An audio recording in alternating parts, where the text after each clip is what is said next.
But to introduce the recipient of the 2009 Issam M. Faris Award for Excellence is Nejad Faris. Nejad is a member of MBI's Board of Governors, a corporate leader in his hometown of Houston, a committed philanthropist who has touched communities from Texas to Lebanon.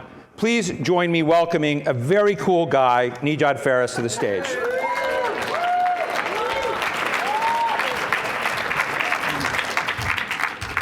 Hi, girls. Steve, always thank you so much for the introduction. Dick and Paul, thank you for banning the impromptu auction. Honorees, excellencies, ladies and gentlemen, good evening. I'm honored to be here tonight to present the Issam Faris Award for Excellence to this year's distinguished recipient, Nadine Labaki.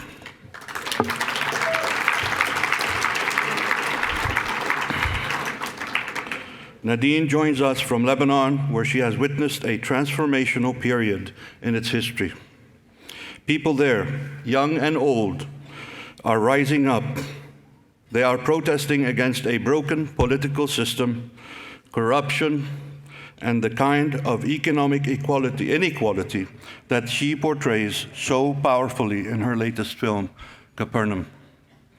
A pioneer in Lebanese cinema, Nadine is known for her groundbreaking films that give voice to the voiceless.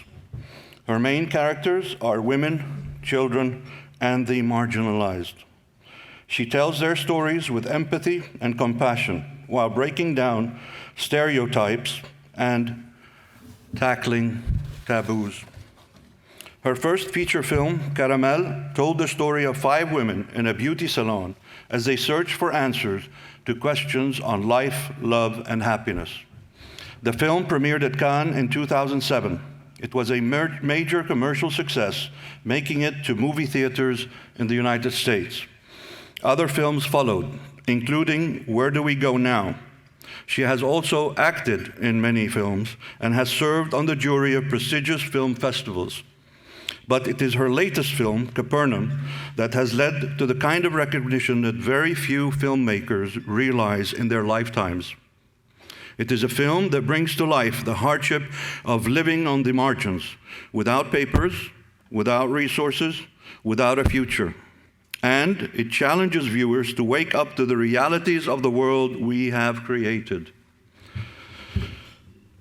Nadine uses a cast of non-actors to tell the story of a 12-year-old boy living in the slums of Beirut who runs away from an abusive home.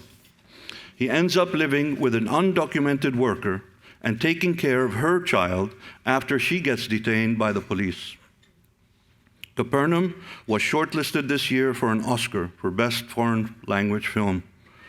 It made Nadine the first female filmmaker in the Arab world to receive such an honor.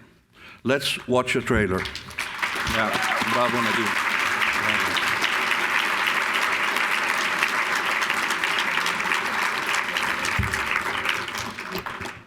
What's more impressive in my book is that in the process of making Capernaum, Nadine came to know the children and families in the film, many of whom were living in the terrible conditions you see in the movie.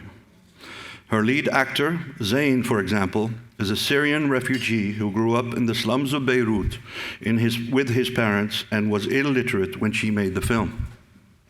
In response, Nadine and her husband set up a nonprofit to provide support and to help improve the living conditions of more than 10 families of actors in the film. Yeah.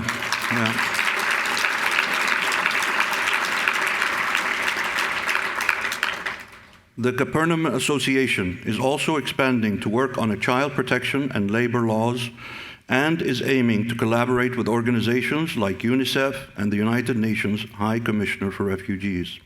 Here's another trailer that introduces you to the children and families for whom the Capernaum Association is providing.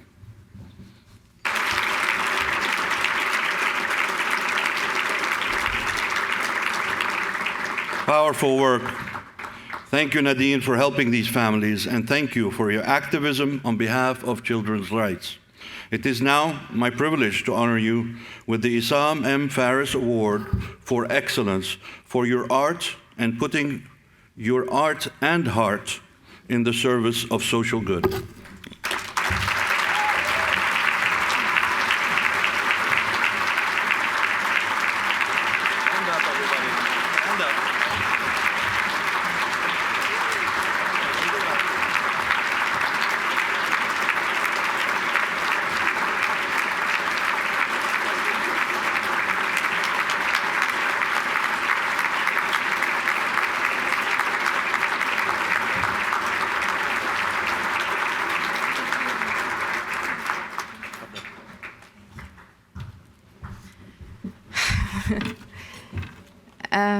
Thank you so much for this great honor. Thank you, Paul Salem. Thank you, Middle East Institute, really, for thinking about me for this. This film felt for me like a duty. So when I'm receiving this kind of honor, I feel a little bit awkward because I felt this film like a duty. I felt if I stayed silent and if I adapted to the situation of those children that I used to see in Lebanon, struggling every day of their lives, either working or selling gum, being, dragging heavy weights, or working in a supermarket as a delivery boy, or not being able to go to school, not being able to write their names because they are either they don't have the means to go to school, or because they are stateless, or because they don't have papers, or so that this film really felt like a duty to me, and it was my own little revolution. That's why I made this film. I felt like I needed to break the silence.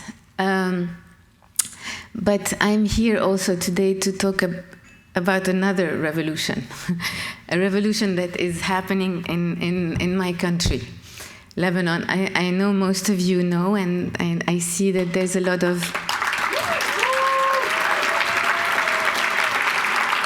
I see that there's a lot of, I recognize lots of Lebanese faces here. So I'm gonna tell you that I've been struggling a little bit for the past few days with the thought of leaving Beirut in the light of the current situation. And as you know, also today, there was a lot of turmoil. We're not going to get into the details of it, but there's a young man, a young revolutionary hero that died today. And Lebanon is in a state, and all the young men and women who have been in this revolution for the past 28 days are in a state of shock and in a state of anger. A few days ago, I found myself with my husband. We found ourselves sitting on the concrete in the middle of a crossroad with complete strangers, beautiful students, young and women, citizens of my country. I just recognized among them a few familiar faces, but the rest I had never seen before. My heart was pounding like crazy as the security forces were approaching us to break the demonstration, hiding behind their shields, their black hoods, and their helmets. They looked like some kind of big, scary iron machine approaching us in slow motion, just like in a movie. My heart was pounding like crazy. I had never been in a situation like this before. What happens in those kinds of situations? How do we react? Then slowly, in a very natural survival instinct mode, the women take their position in the front row and sit in the front row, and the young ladies sitting next to me on each side slide their forearms into mine, and we cling very tightly to each other, forming a human shield. while still sitting on the floor. I suddenly start feeling this strange energy filling me up, the secret communion with two perfect strangers. I didn't know what their names were and who they were. All I know is that I felt our energy melting into one another, this original bond that links us all together as human beings. As the machine approached us, menacing, and started pulling us away from each other, trying to break the shield, we started looking straight into the eyes of the machine. We looked into those eyes for a very long time and chanted peacefully, Silmiye, Silmiye, meaning, we come in peace, we come in peace. Then slowly, the miracle started happening.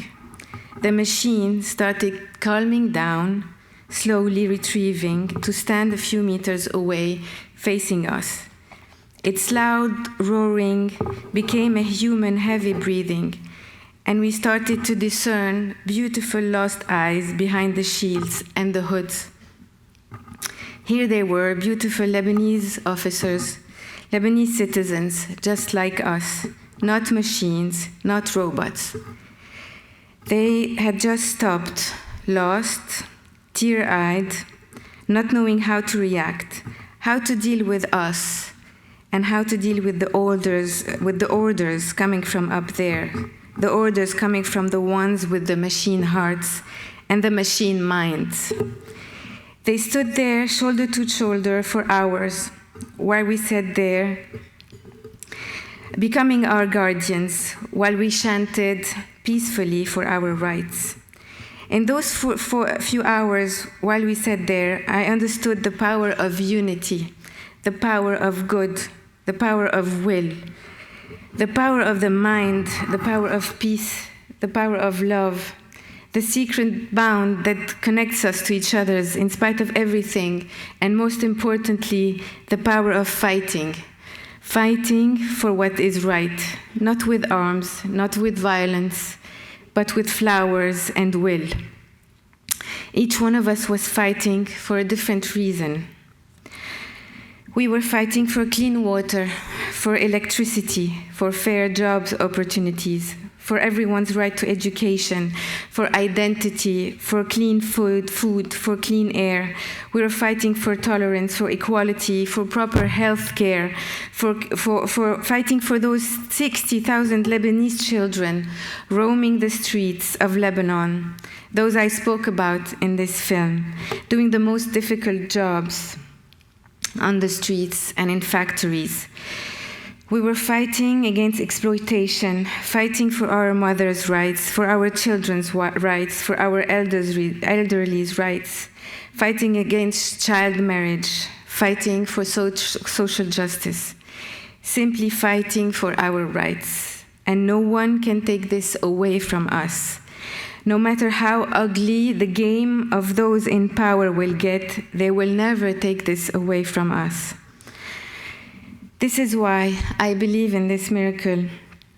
I've never seen so much hope, so many smiles, so many debates, so much art, so many brilliant ideas and minds, so much dancing and chanting, so much strength, so much resilience, so much talent, so much sense of belonging, so much unity than in the past 28 days.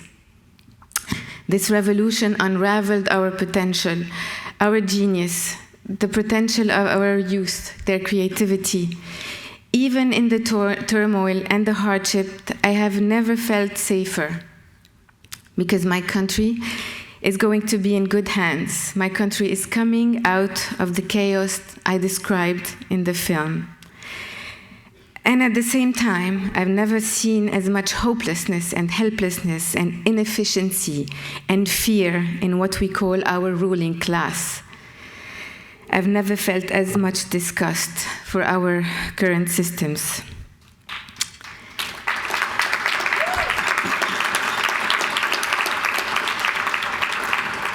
If you ask me who is ruling Lebanon today, I tell you it's the people.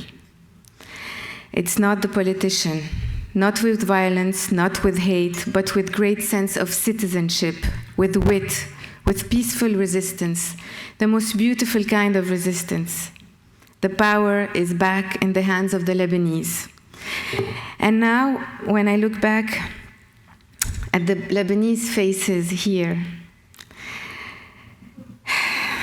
I think that I'm also here on a mission. I'm on a mission to bring you back home with me.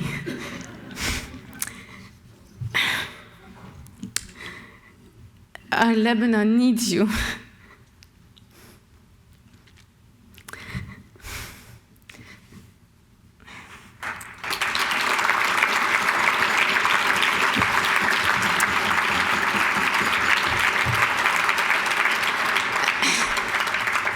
The Lebanese here who have lost hope, who have surrendered, who have given up to find a better life and a better place. You need Lebanon now as much as Lebanon needs you. Lebanon needs you physically, with your knowledge, your education, your energy, your talent, your goodwill. Come back home with me for a day or a weekend. Come spend Christmas. Let's start the mission of turning Beirut into the most festive city in the world this coming Christmas. The road will be long and full of obstacles, but the journey is worth it. When you see the determination in the eyes of the hundreds of thousands of people and students in the streets of Beirut, you will know what I'm talking about. It's a whole generation that has decided to take its destiny into its own hands. Those that we call millennials have decided to take back Lebanon and never let it go again. They will be the ones who will sit under the trees that you will plant today. And they won't allow a future any less bright than what they deserve. Come be part of the birth of our new nation, our new Lebanon, the way you have always dreamt it. Come own a land, a house, or a tree under its sky. Come visit it every year. Let your kids spend their summer there. We are all on a mission. This is the brick in the wall of humanity that is for us to add. Let's make this little dot on the map that is called Lebanon a true inspiration to the world. Thank you.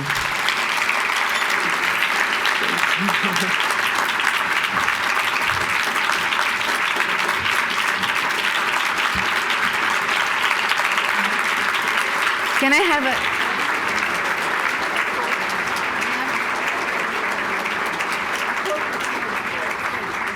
I just want to tell you one more thing. Every night at 8 p.m., all of Lebanon starts hitting on, everybody gets out on their balconies and they start hitting on pots and pans to make our voices heard. Today, I want you all to hit on anything you have here to make noise and also to pay tribute for the beautiful hero that died tonight.